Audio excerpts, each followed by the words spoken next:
शीतला सप्तमी अष्टमी की कहानी। वैशाख कृष्ण सप्तमी अष्टमी को शीतला देवी की पूजा की जाती है।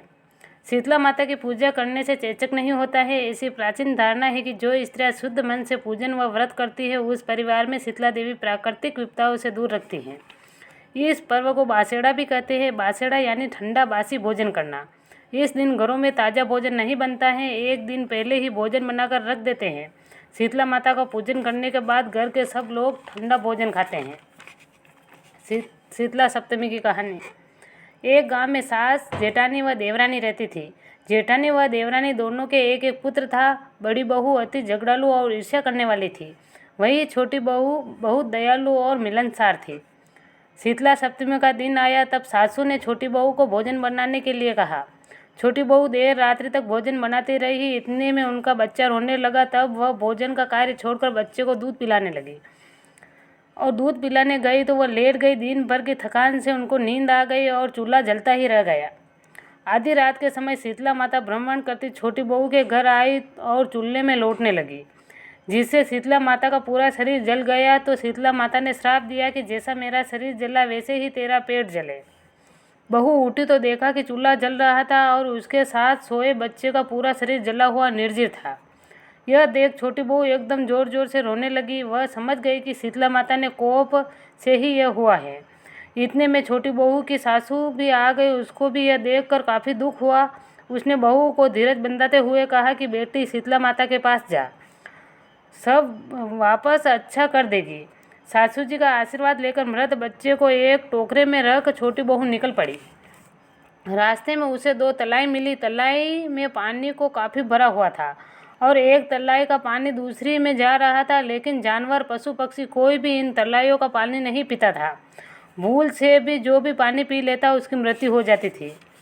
छोटी बहू को दोनों तलाइयों से पूछा, बहन तुम कहाँ जा रही हो? तब छोटी बहू ने, शीतला माता ने मुझे श्राप दिया है, मैं श्राप का निवारण करने जा रही हूँ।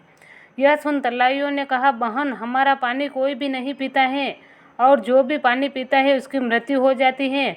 हमने ऐसा कौन सा पाप किया है, हमारे पापों का भी निवारण पूछ लेना। छोटी बहू जब आगे बढ़ी तो 2 सांड मिले, जिनके गले में घंटी के पाट बंधे थे। ये दोनों हमेशा आपस में लड़ते झगड़ते थे। छोटी बहू को देखकर दोनों सांड बोले, बहन तू कहाँ जा रही हैं?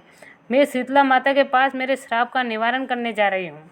तो दोनों सांडों ने छोटी बहू से कहा कि हम लड़ते रहते हैं, हमसे ऐसा कौन सा पाप किए हो गया है, अतः कृपा कर हमारे पापों का भी निवारण भी पूछ कर आना।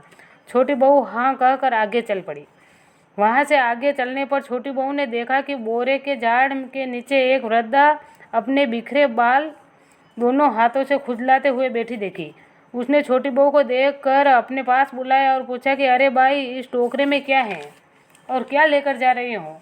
तब छोटी बहू ने अपना दुखड़ा कह सुनाया, लेकिन वृद्धा ने उसकी बात पर कोई ध्यान नहीं दिया और उनके स्वार्थ की बात करते हुए बोली, अरे भाई, मेरा माथा जरा देख ले, यह जुएं तो मेरा खून पी गई हैं। छोटी बहू ने शीतला माता के पास जाने की जल्दी थी, फिर भी उसको बुढ़िया पर दया आई और वो अपने मृत बच्चे को बुढ़िया की गोद में देकर उसे जुएं निकालने लगी। बुढ़िया के माथे की सारी जुएं निकल जाने पर खुजली मिट गई। बुढ़िया ने छोटी बहू को आशीर्वाद देते हुए कहा कि जैसे मेरे माथे में ठंडक हुई वैसे तेरा पेट ठंडा हो। उसी समय एक चमत्कार हुआ। बुढ़िया की गोद से पड़ा बच्चा सजीवन हो गया। छोटी बहू का आश्चर्य हुआ कि वह समझ गई कि बुढ़िया साक्षात शीतला माता है। छोटी बहू उसके पैरों में गिरकर क्षमा याचना करने लगी। फिर छोटी बहू ने दोनों तलाइयों को दोनों सांडों के पापों का निवारण पूछा। शीतला माता बोली कि बेटी, तू जाते वक्त तलाइयों का पानी पी लेना और उनके पापों का नाश हो जाएगा।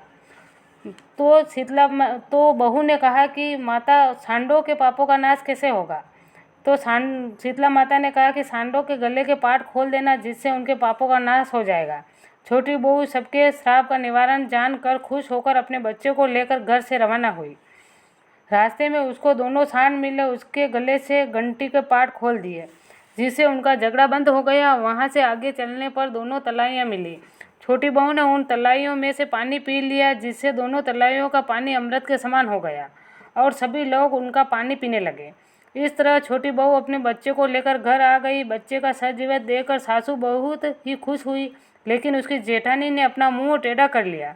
देवरानी के अच्छे कर्म किए हैं, उनको शीतला माता ने दर्शन दिए हैं। हे शीतला माता, जैसे देवरानी को दर्शन दिए और फल दिया, वैसे हम सबको देना। बोलिए शीतला माता की जय।